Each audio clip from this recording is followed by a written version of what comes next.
శ్రీమాత్రే నమః శ్రీ గురుభ్యో నమః ఎంకేటీవీ ప్రేక్షకులందరికీ కూడా నమస్కారం. అందరికీ కూడా పరాభవనామ సంవత్సర ఉగాది శుభాకాంక్షలు.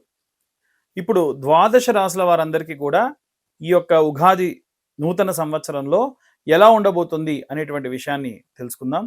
తులారాశి వారికి సంబంధించి ఈ సంవత్సరం ఆదాయం 5, వ్యయం 14, రాజ్యపూజ్యం 6, అవమానం 3. ఆదాయపరంగా వీరికి స్థిరంగా ఉంటుంది. డబ్బు ఖర్చు పెట్టే విషయంలో నియంత్రణ అవసరం. అలాగే మర్యాద కోసం మీరు చాలా జాగ్రత్తగా ఉండాలి. మర్యాద పెరుగుతుంది, మీ యొక్క అభిమానులు పెరుగుతారు. అలాగే మిమ్మల్ని దూషించే వాళ్ళు, అవమానించే వాళ్ళు తగ్గుతారు. భాగస్వామ్య వ్యాపారాలు ఎక్కువ లాభం ఉంటాయి. అలాగే మీ యొక్క భార్యాభర్తలు ఇద్దరూ కలిసి జాయింట్ అకౌంట్స్ తీసుకొని ముందుకెళ్తే కూడా అద్భుతమైనటువంటి యోగ్యమైనటువంటివి కనిపిస్తూ ఉంటుంది. వివాహ జీవితంలో శుభకరంగా ఉంటుంది. చర్మ సంబంధితమైనటువంటి విషయాల్లో చాలా జాగ్రత్తగా ఉండండి. చర్మ సంబంధిత సమస్యలు పెరుగుతాయి. చాలా సెన్సిటివిటీ పెరుగుతుంది ఈ సంవత్సరం చర్మం. విద్యార్థులకు సంబంధించిన విషయానికి వస్తే న్యాయపరమైనటువంటి అంటే న్యాయవాదులు కానీ, లాయర్స్ కానీ, కళారంగంలో ఉన్నటువంటి వారు కానీ చాలా అద్భుతంగా ముందుకెళ్తారు. అలాగే గృహిణుల విషయానికి వస్తే కుటుంబ సమతుల్యత పెరుగుతుంది.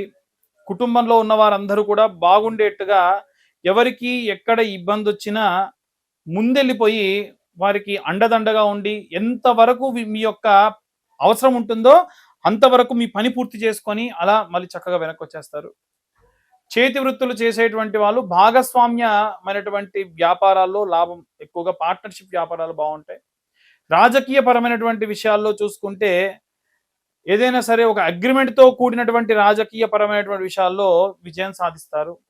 సినిమా రంగానికి సంబంధించిన విషయానికి వస్తే ఆర్ట్ డైరెక్టర్స్ కానివ్వండి, ఏదైనా సరే క్రాఫ్ట్కి సంబంధించి ప్రత్యేకంగా మ్యూజిషియన్స్ కానీ రచనలు చేసేటువంటి వారికి అద్భుతంగా ఉండేటువంటి కాలం. తులారాశి వారికి సంబంధించి లక్ష్మీనారాయణుడి యొక్క ఆరాధన, సత్యనారాయణ స్వామి వ్రతం చేసుకోవడం మంచిది. శుక్రగ్రహం సంబంధించిన శాంతి, అలాగే విశేషంగా లక్ష్మీ నరసింహస్వామి యొక్క హోమము. ఎందుకంటే తులారాశిలో ఉన్నటువంటి స్వాతి నక్షత్ర జాతకులు ఎవరైతే ఉంటారో వారికి సంబంధించి లక్ష్మీ నరసింహస్వామి నక్షత్రం అది. లేత నీలం రంగు వర్ణంలో ఉన్నటువంటి వస్త్రాలు శుభకరం. శుక్రవారం నాడు ఖర్చు చేయడం తగ్గించుకుంటే మంచిది. అధికమైన తీపి పదార్థాలు తగ్గించాలి. అధికంగా వేయించిన పదార్థాలు తినకుండా ఉంటే మంచిది. తులారాశి వారికి సంబంధించి గురు గోచార సంబంధితమైనటువంటి విషయాల్లో వైవాహిక భాగస్వామ్యమైనటువంటి ఏవైనా సరే వ్యాపారాలు లాభిస్తాయి.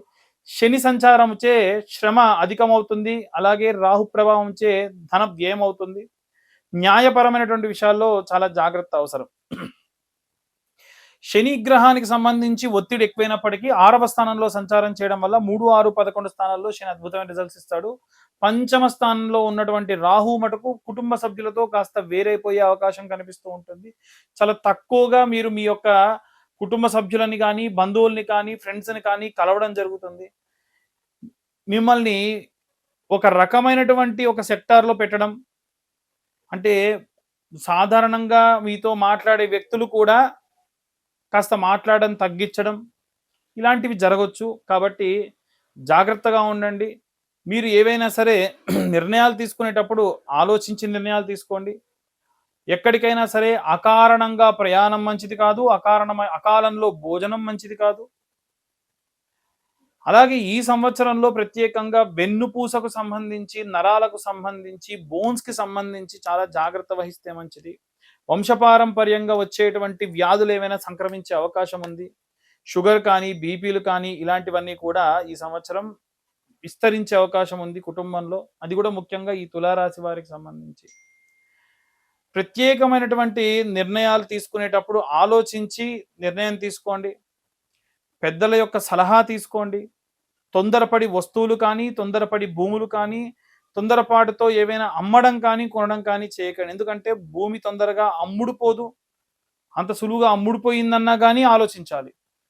ఒక భూమి కానీ, ఇల్లు కానీ తొందరగా కొనలేము. మీరు తొందరగా కొన్నారన్నా ఆలోచించాలి.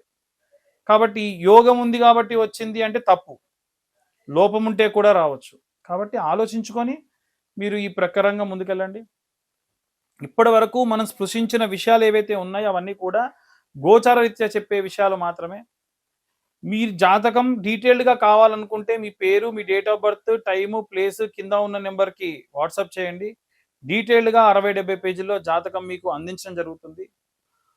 మొత్తం 15, 20 వేల రూపాయల ఖర్చుతో ఇచ్చేటువంటి జాతకాన్ని కేవలం 2,511 రూపాయలకు మీకు అందించడం జరుగుతుంది.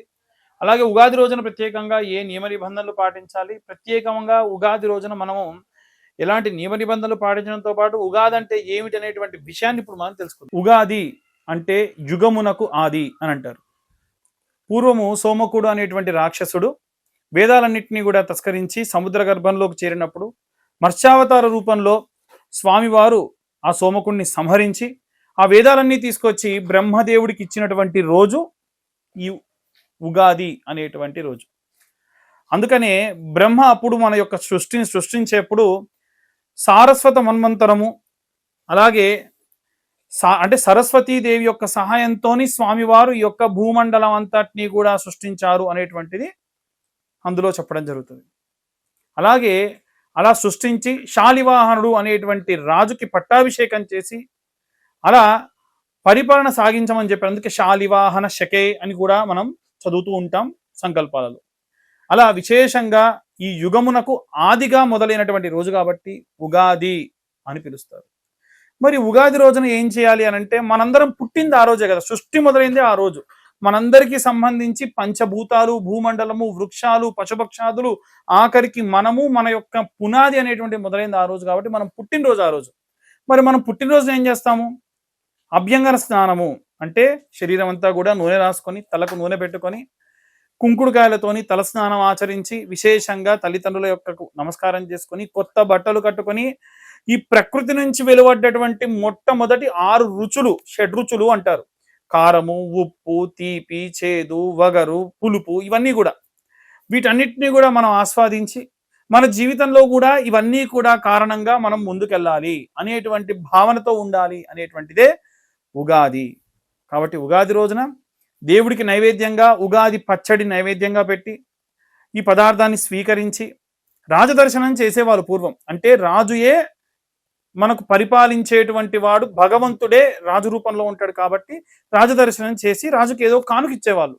ఇవాళ రేపు రాజు అంటే మనల్ని పరిపాలించే వాళ్ళు కాదండి. రాజు అంటే భగవంతుడు, శ్రీమన్నారాయణుడు. ఎందుకంటే మత్స్యావతార రూపంలో వచ్చాడు కాబట్టి, లేదా దక్షిణామూర్తి రూపంలో పశుపతిగా ఉన్నటువంటి రుద్రుడు.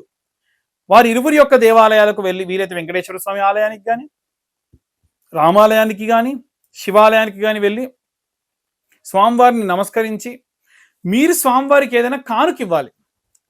అలాగే అప్పటి నుండి ప్రకృతి మారిపోతుంది, బాటసార్లకు ఇబ్బంది కలుగుతుంది, పశుపక్షాదులకు ఇబ్బంది కలుగుతుంది, నీ పాటికి నువ్వు వెళ్ళి చల్లగా కూర్చుంటావు, వాళ్ళ పరిస్థితి ఏమిటనేది ఆలోచించాలి. కాబట్టి చలివేంద్రాలు కానీ ఎక్కడైనా మజ్జిగ పంచేటువంటి వాళ్ళు కొంతమంది ఉన్నారు. మీ శక్తి కొలది మీరు 1 రోజుకో, 2 రోజులకో, 10 రోజులకో మజ్జిగ కానీ మంచినీళ్ళు కానీ పంచేటందుకు మీరు ధనాన్ని వెచ్చించండి. దాని వలన మీ కుటుంబంలో సంతానం లేని వారికి సంతానము, వివాహం కాని వారికి వివాహము, ఆరోగ్యం బారని వాళ్ళకి ఆరోగ్యము. అంతెందుకండి, స్టీవ్ జాబ్స్ అనేటువంటి వ్యక్తి, మీరందరూ వాడేటువంటి ఐఫోన్ వాడేటువంటి వ్యక్తికి ప్యాంక్రియాటిక్ క్యాన్సర్ వచ్చిన తర్వాతకి ఇస్కాన్ టెంపుల్కి వెళ్తే వాళ్ళు చెప్పారు, ఇక్కడ అన్నదానాలకి, ఎండలో విపరీతంగా ఇబ్బంది పడుతున్న వాళ్ళకు నీటికి మీరు డబ్బు ఖర్చు పెట్టండి, మీ క్యాన్సర్ తగ్గుతుంది అంటే వాటితో పాటు ఆయన డైట్ చేస్తే తర్వాత 3 సంవత్సరాలు బతికాడు. ఇది ఎక్కడి దాకో పూర్వం వెళ్ళే పని లేదు. నవీన యుగంలో స్టీవ్ జాబ్స్ అంటే చనిపోయి మహా అయితే 2 సంవత్సరాలు అయిందేమో.